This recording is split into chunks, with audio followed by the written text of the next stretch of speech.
d'abord cette audience accordée par le président du Faso au ministre des Affaires étrangères de la Confédération des États du Sahel. Vous le savez, ils sont en séjour dans la capitale burkinabé pour définir le contour de la future collaboration avec la CEDEAO.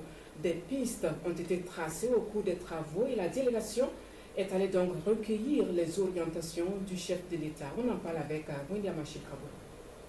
Les ministres des Affaires étrangères des pays de l'AES rendent compte de leurs travaux au président du Faso. Avec le chef de l'État, les échanges se sont déroulés dans une atmosphère de cordialité, de fraternité, avec une convergence sur l'ensemble des questions abordées selon la délégation. Il est important pour nous de pouvoir avoir une approche commune en tant que confédération des États du Sahel pour porter les préoccupations de nos chefs d'État, mais aussi les préoccupations des populations du Sahel dans le cadre d'un dialogue, que ce soit avec la CEDEAO, avec toute autre entité, tout dialogue qui préserve les intérêts fondamentaux de nos populations. Le président du Faso, comme le président du Mali et le président Tchani sont sur la même longueur d'onde. Au nom de ses pairs, il a apprécié le travail qui est en cours. Il nous a encouragés à poursuivre ce travail. La délégation des ministres des Affaires étrangères, qui se dit réconfortée par le message clair, l'engagement, la vision et la détermination du président du Faso de maintenir le cap et d'avancer pour aller à la préservation de la paix et la sécurité dans l'espace, rassure les populations quant au chemin emprunté par l'AES. Les pays ont décidé, à compter du 29, de mettre en circulation un passeport pour donner le confort juridique à nos concitoyens des trois pays de pouvoir aller et venir librement. Donc nous voulons rassurer nos populations, rassurer nos diasporas, d'être à l'écoute des autorités, des chefs d'État et de façon générale rassurer l'ensemble des populations de la Confédération des États du Sahel, que tout ce qui est entrepris, c'est pour pouvoir répondre à leurs aspirations. Cette rencontre de Ouagadougou, dont le point est fait ici au président du Faso, a pour objectif essentiel de s'accorder sur le contenu à mettre sur la table pour discuter des relations entre la Confédération des États du Sahel et la CEDEAO, un an après la sortie de l'AES de cette organisation pour pouvoir gérer la suite de ce retrait. La qualité de vie est un objectif universel, partagé par les individus et les nations. À travers les récents échanges entre le président du Faso, le capitaine Ibrahim Traoré, et les représentants de la Confédération des États du Sahel, plusieurs principes clés se dégagent pour inspirer une amélioration concrète de la vie quotidienne. Ces principes, issus de valeurs collectives, peuvent également guider chaque individu dans sa quête personnelle de bien-être et d'accomplissement. Voici une analyse critique et objective, accompagnée de plus de 10 conseils détaillés à appliquer pour enrichir votre qualité de vie. Tout d'abord, le dialogue et l'écoute active, tels qu'exprimés dans cette rencontre, rappellent l'importance de créer des ponts de communication efficaces pour résoudre les différends ou pour avancer ensemble. La délégation a souligné que tout dialogue, que ce soit avec la CEDEAO ou d'autres entités, doit préserver les intérêts fondamentaux des populations. Pour vous, cela signifie apprendre à écouter réellement les autres, mais aussi à vous écouter vous-même. Prenez le temps de comprendre vos besoins profonds et ceux de votre entourage. La communication bienveillante favorise des relations plus saines et apaise les conflits.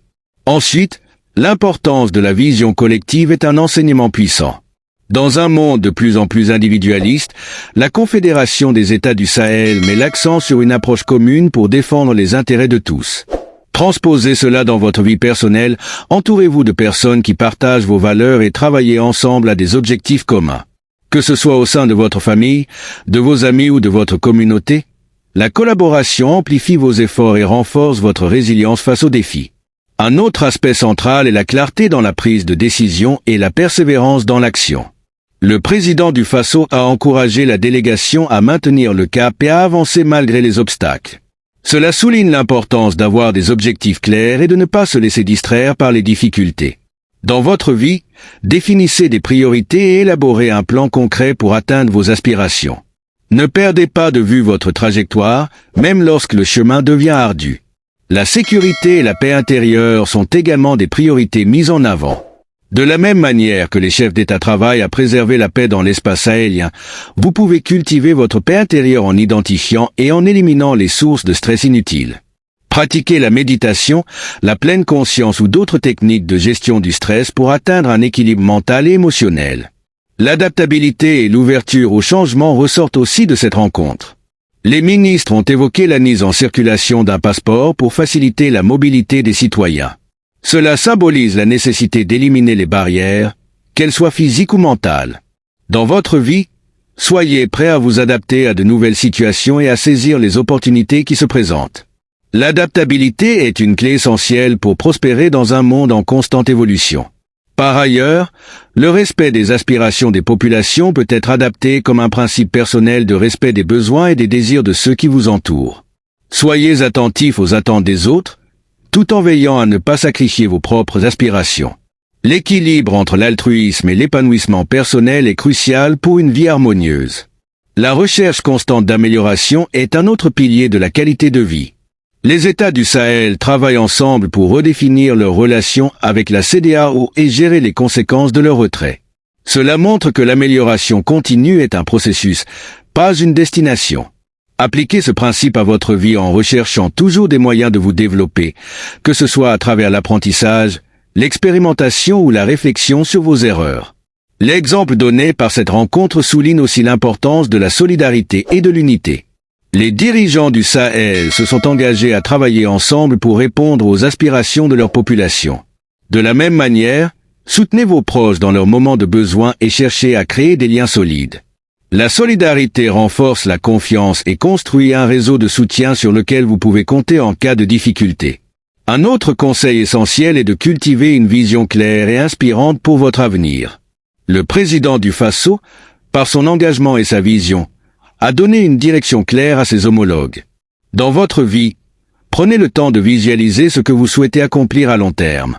Cette vision vous servira de boussole, vous motivant même dans les moments les plus incertains.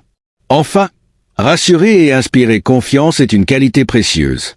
Les chefs d'État ont rassuré leur population quant au chemin emprunté par la Confédération. Faites de même dans vos relations.